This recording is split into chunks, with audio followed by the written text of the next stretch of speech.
আসসালামু আলাইকুম ওয়া রাহমাতুল্লাহি ওয়া বারাকাতুহু। বর্তমানে আমি বাংলাদেশের একেবারে শেষ প্রান্তের মধ্যে আছি। চতুর্দিকে এই পাশে আমি যদি আপনাদেরকে একটু দেখাই, এই পাশে আছে নদী, এদিকে ব্রাহ্মণবাড়িয়া পলিটেকনিক দেখা যাচ্ছে। আমি অনুমান করতে পারছি, কিন্তু আপনারা প্রথম দেখতেছেন এই জন্য বুঝতেছেন না। তারপর এদিকে আছে রসুলুল্লাহ সাল্লাল্লাহু আলাইহি সুন্দর একটা জায়গা, পরিবেশ।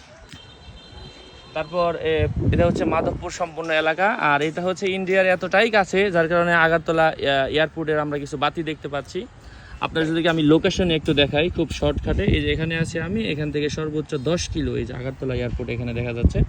আর ওইদিকে আপনাদেরকে আমি একটু বাতিও জুম করে দেখাচ্ছি। ওই যে দেখতে পাচ্ছেন আপনারা যে বাতি, এটা সেই এয়ারপোর্টের। যাই হোক, আপনারাও দেশ ভ্রমণ করবেন। আল্লাহ তাআলা বলেছেন সিরু ফিল আরদি ফানজুরু কাইফা কানা আকিবাতুল মুকায্যিবিন। ভ্রমণ করা দরকার, আর এর মাধ্যমে অনেক কিছু